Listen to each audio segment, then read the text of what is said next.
Hi there, I'm Barbara of Ponga. In this tip, I'll show you how to add Zoom recorded video to your Ponga pictures. It's a simple technique that involves 4 simple steps, one of which is even entirely optional. First, find the Zoom file. It seems simple, but like so many things, it isn't always. 2, and this is optional, trim and edit it as you'd like. Here are some simple techniques you can use, but you don't have to do it at all. 3, upload your file to a site you can use to link right into Ponga. Now, I'll show you 2 you can use right away for free and find out where to get those links.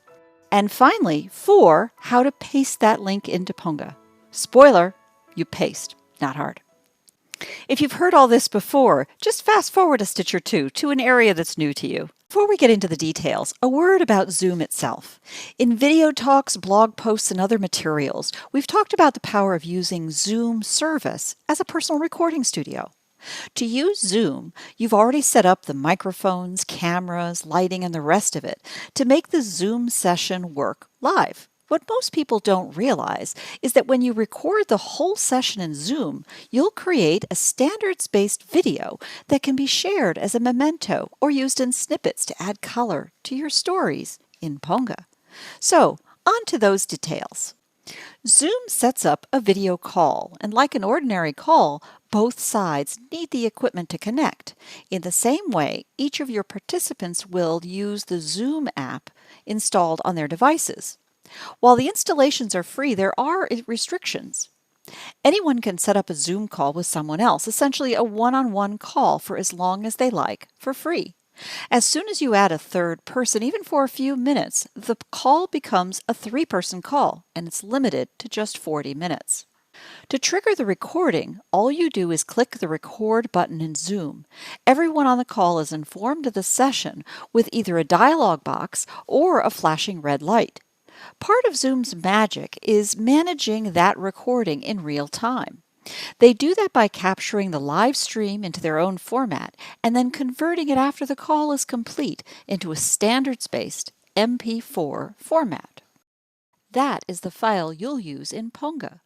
You'll be notified when the conversion is complete. It'll usually result in 3 files, one each for audio, chat, and video. For free accounts, the recordings will be added to your drive. Look for a folder named for the date of the recording, in a folder called Zoom, in a folder called Documents. Cloud-based recording notifications will come in email with links. Depending on how you'll use your video in Ponga and your video editing skills, you might want to take a moment here to edit the video. While we generally recommend trimming off the beginning while everyone joins the call, that's not necessary since tools like YouTube allow you to specify in a URL when the video begins to play. How much you trim or edit is really up to you. At the end of the day, all you need is an MP4 formatted file. You'll be surprised how easy it is to upload your video file to a site that you can link into Ponga. I'll get you started with 2 examples: YouTube, Unlisted, and permanent.org. Log into Gmail or a similar Google account, navigate to YouTube, and if you don't already have a channel, create one. Now just upload your file to YouTube. Once it's in YouTube, I'd recommend configuring it as Unlisted. This isn't private, but it does keep it out of Google search engines. Just for good measure, give it an ambiguous name and maybe a simple line of text or an index number to help yourself. Even that's not necessary. Now go to your Ponga picture, make a selection, and paste the link. There it is. Because the video is embedded, you'll see it plays when you mouse over the selection. Permanent is another great place to host your video, and surprise, the steps for capturing and adding a link are, from Ponga's perspective, exactly the same. Copy the link, paste the link. The outcome, however, is a little different, and the reason relates to the way Permanent works. It's designed for long-term archival storage, not specifically video hosting. They are a nonprofit with an endowment-based pricing model. The fees you pay for storage are a donation and pay ahead into an endowment that will support the storage permanently. That approach gives you the peace of mind that the recordings will be there to be shared with future generations.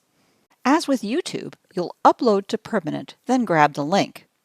So here I've logged into my Permanent account. To add my video, I simply drag it in. I'll add some descriptive information. This will be public and searchable, so add an appropriate description. Here in Permanent, I have the flexibility to add not only a title and description, but also location detail. Again, over in Ponga, I tap on the selection where I want to put it in and paste in the link. This time, I'm using the same selection so that you can see how the two behave a little differently. As with YouTube, the title, description, and thumbnail are visible, but in Permanent, it's not going to embed. When you click on the video in Ponga, it takes you directly to the video in the Permanent page instead of playing it in Ponga. This is similar to the behavior you would have seen in YouTube if you'd selected private. So let me take a moment to talk about this subtle world of private, unlisted, and while we're at it, offline photo storage. All three can be useful, but there are important differences. I've used the terms private and unlisted here because they're terms specifically used by Google, but you'll find them used in a similar way by other sites. At Google, private links won't embed, but like a link to Family Search or Ancestry, you can certainly include it in a Ponga picture. You just want to remove the protocol designator HTTPS when you include the link. Unlisted will absolutely embed, just like a public link would, but that leads to a couple of subtle points about YouTube hosting I'd like to talk about. First, you should assume that all video hosted on YouTube is algorithmically scanned for music copyright violations, so Metallica playing in the background would probably be a problem.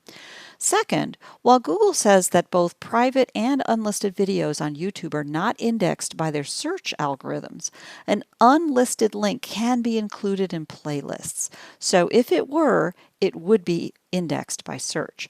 This is why I would recommend being very cautious about using it and keep personal information out of your title and description.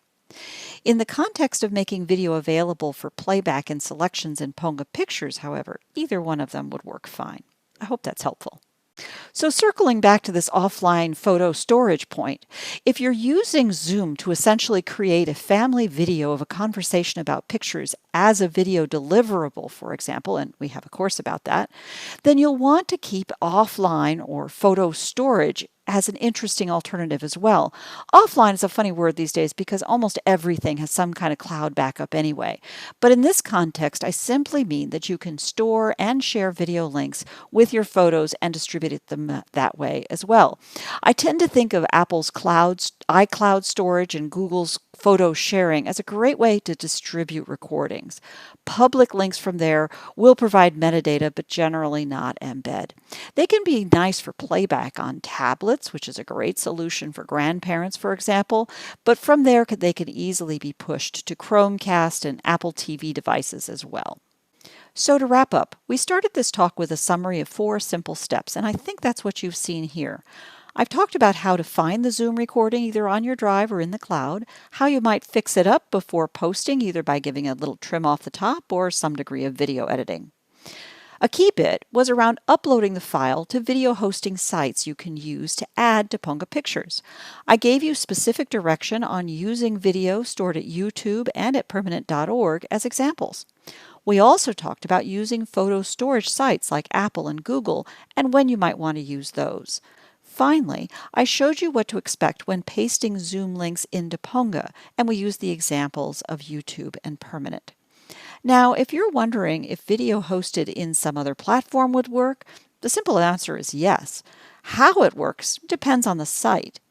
If it's a public or simply unlisted and designed for embedding site like YouTube, Vimeo, and Wistia, then absolutely just paste the link and it embeds. If it's a public site but not designed for embedding, then yes, but it will take you to the target site for playback. Permanent was a good example of that. If it's not public, then when you paste it in without the HTTPS protocol designator, then you would go to the host site and log in for playback. That's like YouTube, but private. I hope that's a help and gives you some guidance as to how you might use these. Thanks again for joining us. The Roots Tech organizers asked us to give 2 courses in addition to our videos here in our booth. One describes a way to use Ponga to zoom over the generation gap with pictures. The second talks about using Ponga to connect stories in pictures to archives in permanent.org. One of our members, Victoria McGregor, is also giving a course titled Family Tree Presentation and Sharing, which is absolutely inspiring. Take a moment to check those out. We're also offering a series of notes, tips, and downloadables, capturing some of the detail mentioned in this and our other videos. Look for those links in our virtual booth. During the live session of RootsTech 2022, we'll be available for live chat, workshops, and Zoom conversations from our booth. Look for the links there. We'll be delighted to have the opportunity to talk to you personally and answer any questions you might have. Finally, in celebration of this annual RootsTech program, we have some special offers and invitations available from our website at ponga.com. Again, thank you so much for watching.